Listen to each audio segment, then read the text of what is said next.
পদক্ষেপ নিতে হচ্ছে যে দাদুর কবরের মাটি নিয়ে আসতে হচ্ছে। এরপর মুসলিমরা না হয় দাদুর কবরের মাটি নিয়ে আসছে, হিন্দুরা কি আনবে? হিন্দুদেরকে তাহলে দাদুর চিতাভস্য নিয়ে আসতে হবে। কিন্তু সেগুলো যারা যদি প্রভাবিত করে, হ্যাঁ, মানে এগুলো তো কোনো সলিউশন হতে পারে না। ভারতবর্ষে আজ পর্যন্ত এই রকম জনবিরোধী সরকার আজ পর্যন্ত কখনো আসেনি, যে সরকার তাদের নিজের নাগরিককেই নিজেদের শত্রু বলে মনে করছে। আজ পর্যন্ত যত এই ধরনের প্রসেস হয়েছে, এই ধরনের ভোটার লিস্ট রিভিশনের প্রসেস হয়েছে, সেই প্রসেসে কি হতো যে ভোটার তালিকায় লোকেদের নাম নথিভুক্ত করা, সেইটার জন্য লোকেদেরকে নাগরিকত্ব দেওয়ার প্রসেস হয়েছে। এইটা হচ্ছে প্রথম প্রসেস, যেটা হচ্ছে নাগরিকদের নাগরিকত্ব কেড়ে নেওয়ার প্রসেস। কোথাও গিয়ে কি টার্গেট কমপ্লিট হচ্ছে না বলেই বিভিন্ন রকমের ফন্দি কেটে মানুষকে এইভাবে হয়রানি করা হচ্ছে? একদম। বিজেপি বিহারেতে টেস্ট করেছিল, টেস্ট করে একটা 7 কোটি জনসংখ্যার রাজ্যে 65 লক্ষ ভোটারের নাম বাদ দেয়। বিজেপি বিরোধী যে রাজনৈতিক দলেরা ছিল, আমি তাদেরকে পরিষ্কার বলবো, তারা নপুংসকের মতো ঘরে বসেছিল, কোনো রকম কোনো রাজনৈতিক বিরোধিতা করেনি, কেউ কোনো রকম রাজনৈতিক প্রতিরোধ গড়ে তোলেনি। সেই কারণের জন্য 65 লক্ষ নামকে বিজেপি একদম নির্ঝঞ্ঝাটে কেটে দিল, 65 লক্ষ সহনাগরিকের নাম বাদ দিয়ে দিল। একটা রাজ্যের প্রায় 9% ভোটারের নাম বাদ যাচ্ছে। এটা কখনোই সম্ভব নয় যে একটা রাজ্যের 9% ভোটার ডিসিজড বা ডিপ্লেসড হওয়ার জন্য নাম বাদ যাচ্ছে। এটা সম্ভব নয়, হতে পারে না। কারণ প্রতি বছর ভোটার তালিকা সংশোধন হয়, প্রতি বছর এই যে ফর্ম 6, ফর্ম 7, ফর্ম 8 এইসবের মাধ্যমে নতুন ভোটার অ্যাড হয়, পুরানো যারা মৃত বা যারা অন্য জায়গায় চলে গেছেন তাদের নাম বাদ যায়। এটা প্রতি বছরের প্রসেস, এটা কন্টিনিউয়াস প্রসেস। তাহলে 65 লক্ষ ভোটারের নাম হঠাৎ করে নির্বাচনের আগে, একদম নির্বাচনটা হলো বিহারে তার 3 মাস আগে, জুলাই মাসেতে হঠাৎ রাতারাতি এসআইআরের নোটিফিকেশান জারি করে কয়েক দিনের মধ্যে, মানে কয়েক সপ্তাহ সময় দেওয়া হয়েছিল, তার মধ্যে এসআইআরটা হলো। বিরোধী দল যারা ছিল, আরজেডি, কংগ্রেস বা অন্যান্য যেসব দলেরা ছিল, তারা তাদের ভোটের প্রচারে ব্যস্ত। বিজেপি মাঝখান থেকে খেলা খেলে দিয়ে চলে গেল। আমাদের বলতে হবে যে সেই সময়ও বাংলাতে বাঙালিরাই প্রতিরোধ গড়ে তুলেছিল। সেই সময় বাংলাতে মমতা বন্দ্যোপাধ্যায়, তৃণমূল কংগ্রেসই প্রথম এই এসআইআরের বিরোধিতা করেছিল, এবং আমরা দেখেছিলাম তখন বাঙালিরা রাস্তায় নেমে এসআইআর মানছি না, মানব না, এসআইআরের বিরুদ্ধে প্রতিবাদ আন্দোলন গড়ে তুলেছিল। আজকে বাংলাতেও এসআইআরটা চাপিয়ে দেওয়া হলো। মমতা বন্দ্যোপাধ্যায় সেই সময় বলেছিলেন এসআইআর করতে দেব না, কিন্তু ভারতবর্ষের যে সংবিধান, সেই সংবিধান অনুযায়ী কেন্দ্রীয় সরকার কোনো যদি আইন প্রয়োগ করে, রাজ্য সরকার সেই আইন মানতে বাধ্য।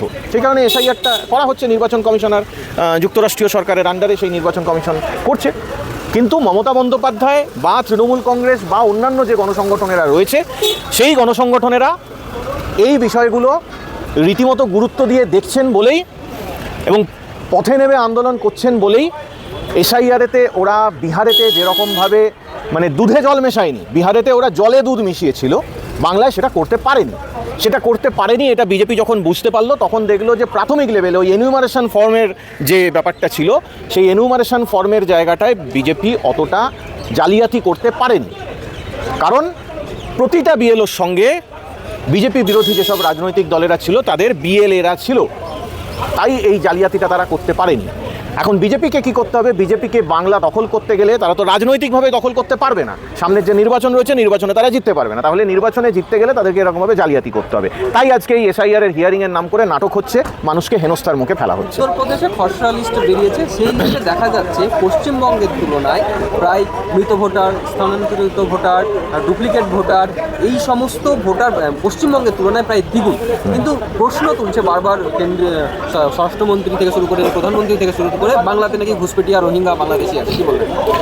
দেখুন, এই ঘুষপেটিয়া রোহিঙ্গার ব্যাপারটা নিয়ে আমি উত্তরটা দেবো, কিন্তু তার আগে আরেকটা জিনিস বলি। উত্তরপ্রদেশের যে খসড়া তালিকা বেরিয়েছে, সেটাই আপনি হয়তো দেখেছেন যে শুধুমাত্র গ্রামাঞ্চলে উত্তরপ্রদেশের পঞ্চায়েত ভোটের যে ভোটার তালিকা রয়েছে, তাতে যত সংখ্যক ভোটার রয়েছে, গোটা উত্তরপ্রদেশে নাকি তত ভোটার নেই, নতুন যে ভোটার তালিকা রয়েছে। তাহলে যে ব্যাপারটা কতটা বড় জালিয়াতি, তাহলে যে ব্যাপারটার মধ্যে তারা চুরি করতে গিয়ে মানে পুকুর চুরি করে ফেলেছে, সেটা এবার লোকের কাছে একদম নগ্নভাবে প্রকাশিত হয়ে গেছে, সেটা বোঝা যাচ্ছে।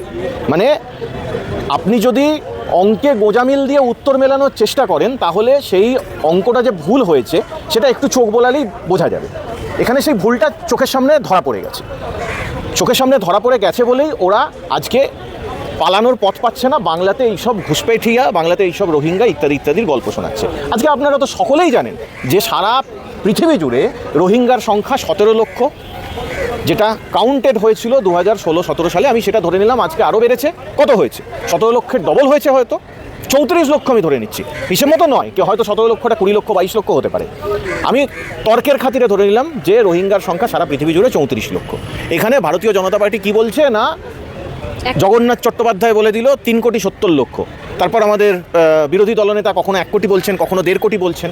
আসল ব্যাপারটা কি, যে এরা রোহিঙ্গা করে একদম স্পেসিফিক্যালি ওদের যেটা পলিটিক্যাল টার্গেট, এটা বুঝতে হবে। ওদের টার্গেটটা হচ্ছে স্পেসিফিক্যালি বিরোধীদের ভোটগুলোকে, বিরোধী যে ভোটাররা রয়েছে তাদের ভোটগুলোকে কাটা। কীরকমভাবে বিরোধী ভোটার কাটবে?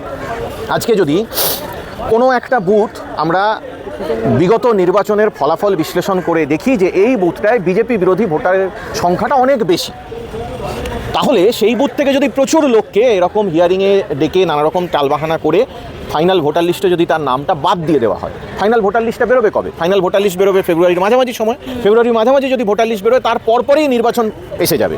তার মানেটা কি, যে যদি আজকে আমার নামটা ফাইনাল ভোটার লিস্টে না থাকে, আমার পক্ষে আর কোনো অপশান থাকছে না বা আমার হাতে সময় থাকছে না কোর্টে গিয়ে কেস করে আমার নামটাকে ওই ভোটার লিস্টে ঢোকাই।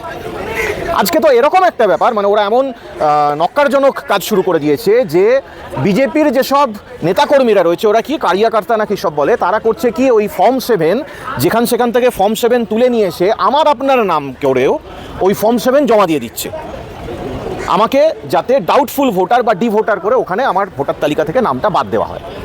ওরা জানে যে আমি বিজেপি বিরোধী, আপনি বিজেপি বিরোধী কিনা সেটা ওরা জানে, মোটামুটি কে কোন পরিবার থেকে আসছে সেটা মোটামুটি জানে। এছাড়াও একদম গ্রস হিসাবেও ধরে নিচ্ছি, যেটা একটু আগে বললাম, যে বিজেপি বিরোধী ভোট যে বুথগুলোয় বেশি রয়েছে সেই বুথগুলো থেকেই আপনারা দেখবেন বেশি সংখ্যক হিয়ারিংয়েতে ডাকা হচ্ছে বা বেশি সংখ্যক লোকেদের নাম কাটার সম্ভাবনা দেখা দিচ্ছে। যদি সেই বুথগুলো থেকে বেশি সংখ্যক ভোটারের নাম বাদ যায়, খুব স্বাভাবিকভাবেই বিরোধীদের ভোট বেশ কিছুটা কমে যাবে। বিরোধীদের ভোট যদি এখান থেকে খানিকটা কমে যায়, সেইটা কাদের পক্ষে সুবিধা হবে? রাজনৈতিকভাবে সুবিধা হবে বিজেপি জানে যে যদি সঠিক নির্বাচন হয়, যদি মানুষ ভোট দিতে পারে, তাহলে পশ্চিমবঙ্গে বিজেপি ওই যে গতবারে 77টা সিট পেয়েছিল, এবারে 27টা সিট পাবে না। সেই জন্য বিজেপি আজকে এই শয়তানিগুলো করছে, এই ষড়যন্ত্র, এই চক্রান্ত, এটা আমাদেরকে রুখে দিতে হবে। রাজনৈতিকভাবে শুধু নয়, আজকে শুধু রাজনীতির গরম গরম ভাষণ দিলে হবে না। আজকে এটা আমাদের অস্তিত্বের প্রশ্ন, এটা আমাদের নাগরিকত্বের প্রশ্ন, যেমন সেই সঙ্গে আমার অস্তিত্বের প্রশ্ন। আজকে যদি আমাকে ভোটার লিস্ট থেকে বাদ দিয়ে দেওয়া হয়, আজকে যদি আমার আধার কার্ডটাকে তো এমনি তারা কোনো রকম গ্রান্ট করছে না, আধার কার্ডটাকে তারা ধরছেই না, এরপর তো আমাকে বলবে যে না তুমি এই দেশের নাগরিক নও, আমাকে ডিপোর্ট করে দিল। দাদা, উত্তরপ্রদেশ এবং অন্যান্য রাজ্যে যেখানে বিজেপি ক্ষমতায় এসছে, তার আগে তো এসআইআর ছিল না, তাহলে বাংলাকে এইভাবে স্পেশালাইজভাবে দেখা হচ্ছে কেন? প্রথম থেকেই বলা হচ্ছে, সেটা হচ্ছে যে বাংলাই হচ্ছে ওদের মেন টার্গেট। উত্তরপ্রদেশেও এসআইআরটা হচ্ছে। কেন এসআইআরটা হচ্ছে? কারণ উত্তরপ্রদেশে নির্বাচন রয়েছে এবছরের শেষে। গত দুটো টার্মে যোগী আদিত্যনাথ উত্তরপ্রদেশে যে দুঃশাসন করেছে, যে উত্তরপ্রদেশে যোগী আদিত্যনাথের বিজেপির সরকার যে অত্যাচার করেছে, যে কি বলা যেতে পারে ওই মাফিয়া শাসন চালিয়েছে, মানুষ আজকে তিতিবিরক্ত হয়ে গেছে। এই অ্যান্টি ইনকামবেন্সি ফ্যাক্টরটা থেকে বাঁচার জন্য ওরা এসআইআরটা উত্তরপ্রদেশেও করছে, এবং সেখানেও এই জিনিসটাই করছে। কিন্তু গত লোকসভা নির্বাচনের নিরিখে যে জায়গাগুলোয় বিরোধীদের ভোটার বেশি রয়েছে, সেই জায়গাগুলোতেই বেশি ওরা টার্গেট করছে। এবার বাংলা কিন্তু ওদের মেন টার্গেট, এটা মাথায় রাখতে হবে। কেন বাংলা মেন টার্গেট? উত্তরপ্রদেশে ওরা ক্ষমতায় রয়েছে, বাংলায় ক্ষমতায় নেই। বাংলায় যদি ওরা কোনোভাবে ছলে বলে কৌশলে যদি ক্ষমতায় আসতে পারে, তাহলে বাংলা মানে 3টে রাষ্ট্রের সঙ্গে বিজনেস করিডোর, বাংলা মানে পাহাড় রয়েছে, সমুদ্র রয়েছে, বাংলা মানে কৃষি রয়েছে, শিল্প রয়েছে, বাংলা মানে বাংলার এই উন্নত মানব সম্পদ রয়েছে। সব কিছুর জন্য ওরা বাংলাকে টার্গেট করছে। বাংলায় এই কোল ব্লক, বাংলায় এই তেলের খনি, সব কিছুর জন্য ওরা বাংলাকে টার্গেট করছে। বাংলাকে টার্গেট করার এইটাই হচ্ছে মেন কারণ। আর বিজেপি হচ্ছে গিয়ে একটা আদ্যপান্ত বাঙালি বিরোধী একটা জাতি। আপনারা দেখেছেন এই কদিন আগে আমাদের যশস্বী প্রধানমন্ত্রী নরেন্দ্র মোদী পশ্চিমবঙ্গে এসে খুব বুক বাজিয়ে বলে গেলেন যে বাংলা ভাষাকে নাকি উনি ক্লাসিক্যাল ল্যাঙ্গুয়েজ, কি ধ্রুপদী ভাষার মর্যাদা দিয়েছেন। তিনি ধ্রুপদী ভাষার মর্যাদা বাংলা ভাষাকে দিলেন, এদিকে বাঙালিকে বিপদে ফেলে দিচ্ছেন। বাংলা ভাষায় কথা বলতে গেলেই বাঙালিকে গণপিটুনির শিকার হতে হচ্ছে, বাঙালিকে মেরে দিচ্ছে পিটিয়ে। তা আমার ধ্রুপদী ভাষার মর্যাদা দিয়ে লাভটা কী হচ্ছে? আমি যদি নিজের ভাষায় কথাই বলতে না পারি, কথা বললেই আমার নিজের ভাষায় কথা বললেই আমাকে মার দেওয়া হচ্ছে বিজেপির শাসিত রাজ্যে, তাহলে আমি তাহলে আমার বাংলায় ধ্রুপদী ভাষার মর্যাদাটা পেয়ে আমার লাভটা কী হচ্ছে? আসল ব্যাপারটা হচ্ছে এইটা যে এরা প্রথম থেকেই বাংলা আর বাঙালি বিরোধী। বাংলাকে এরা দখল করতে চায়, বাংলাকে এরা জিততে চায় না, বাংলাকে এরা দখল করতে চায়।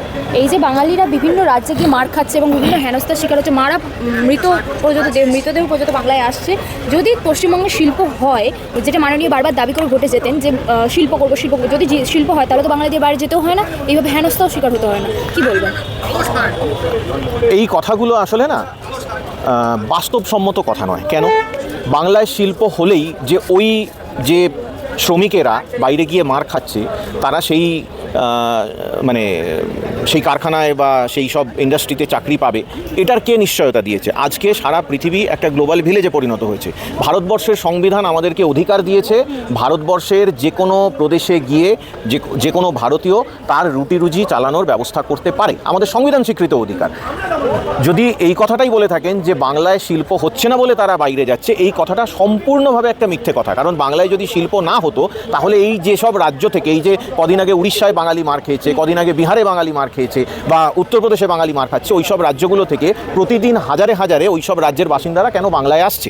আপনি পশ্চিমবঙ্গে এসে দেখুন, এই কলকাতাতেই ফুটপাথগুলোতে ওই সব রাজ্য থেকে লক্ষ লক্ষ লোক এসে এখানে ব্যবসা করে খাচ্ছে।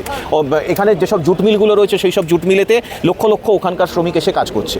এই যে শ্রমিকটা বাংলার বাইরে গেছে কাজ করার জন্য, সে বাংলায় কাজ পায়নি বলে বাংলার বাইরে গেছে, এই কথাটা বলা হচ্ছে অতিরঞ্জিত। কেন অতিরঞ্জিত? কারণ সে বাংলার বাইরে গিয়ে কাজটা কি করছে? সে শ্রমিকের কাজই করছে। সে তো বাংলার বাইরে গিয়ে একটা বিশাল বড় কোনো অফিসার হয়ে গেছে এরকম নয়। সেই কাজটা সে এখানেও করতে পারতো। সে সেখানে যাচ্ছে, তাকে বিভিন্ন সংস্থা, হয়তো ওখানকারই সংস্থা আসছে, সেখানকার কোনো লেবার সাপ্লায়ার সংস্থা এসে, কোম্পানি এসে এখান থেকে তাদেরকে হায়ার করে নিয়ে যাচ্ছে। কেন? কারণটা হচ্ছে এদের যে স্কিলটা রয়েছে সেই স্কিলটা তাদের সেখানে দরকার, সেই স্কিলটার জন্য তাদেরকে এখান থেকে নিয়ে যাওয়া হচ্ছে। তাই এই কথাটা বলে ওই ব্যাপারটাকে হালকা করার কোনো মানে হয় না। আসল মোদ্দা জায়গাটায় আসুন, সেটা হচ্ছে একজন বাঙালি, একজন ভারতীয় ভারতবর্ষের মধ্যে কোনো একটা জায়গায়, আমি বাঙালি এই কারণেই বললাম কারণটা তাকে মারা হচ্ছে, তার পরিচয়টা বাঙালি বলে মারা হচ্ছে, সে বাংলায় কথা বলছে বলে মারা হচ্ছে।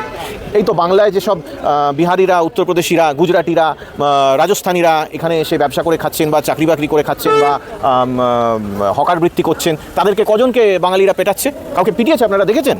এই গুজরাট থেকে বা রাজস্থান থেকে প্রতিদিন হাজারে হাজারে লোক হাওড়া ব্রিজ দিয়ে, হাওড়া স্টেশন দিয়ে বাংলায় ঢুকছে।